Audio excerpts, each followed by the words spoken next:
আজকের রেসিপি হচ্ছে মাশরুম মশালা কারি। তো তোমরাও যদি বাড়িতে বসে এরকম সহজ পদ্ধতিতে মাশরুম মশালার এই রেসিপিটি বানাতে চাও তাহলে আমার ভিডিওটি অবশ্যই ফলো করো। তো প্রথমে মাশরুমগুলোকে জল দিয়ে খুব ভালোভাবে ধুয়ে নেবে, তারপরে একটা প্যানের মধ্যে জলটাকে গরম করতে বসিয়ে দেবে। ততক্ষণ যে যে সবজিগুলো আমরা দেবো সেই সবজিগুলো কেটে নেব। তো আমি বেশি কিছু সবজি ইউজ করিনি, আমি ক্যাপসিকাম নিয়েছিলাম। তো ক্যাপসিকামটাকে ভালোভাবে কুচনো করে কেটে নেব।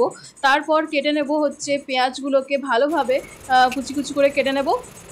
তারপর যে গরম জলটা বসিয়েছিলাম দেখতে পাচ্ছ গরম হয়ে গিয়েছে, বুদি বুদি উঠে আসছে। ঠিক তখন ধোয়া মাশরুমগুলোকে আবারও গরম জলের মধ্যে কিছুক্ষণ ফুটতে দিয়ে দেবো। এর ফলে কি হবে, মাশরুমের মধ্যে যে যদিও কোনো কেমিক্যাল ইউজ করে থাকে বা কোনো নোংরা জীবাণু থেকে থাকে সেগুলো বেরিয়ে যাবে।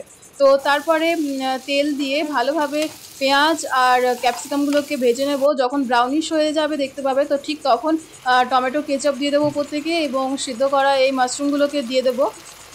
আর ভালোভাবে নাড়িয়ে চাড়িয়ে নেব। আর বলে রাখি, গরম জলে যখন মাশরুমটাকে দেবে বেশিক্ষণ গরম করবে না, যাতে বয়েল না হয়ে যায়, হাফ বয়েল অবস্থায় নামিয়ে নেবে।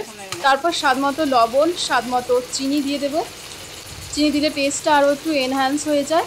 আর তারপরে আমি দিয়ে দেবো ধনে গুঁড়ো, জিরে গুঁড়ো আর সামান্য লাল লঙ্কা গুঁড়ো। তারপর ভালোভাবে নাড়িয়ে চাড়িয়ে নেব। তারপর যখন দেখবে এরকম চাপ চাপ হয়ে আসছে এবং মশলা থেকে হালকা একটু তেল ছাড়ছে, ঠিক তখন একটু ওপর থেকে আমি চিকেন মশলা দিয়ে দেবো। চিকেন মশলা দিলে টেস্টটা আরও একটু সুন্দর হয়ে যায়। আর তারপরে যখন এভাবে লেগে আসবে তখন সামান্য জল দিয়ে নেব। তো এই দেখো আমাদের মাশরুম মশালা কারির রেসিপিটি তৈরি হয়ে গিয়েছে।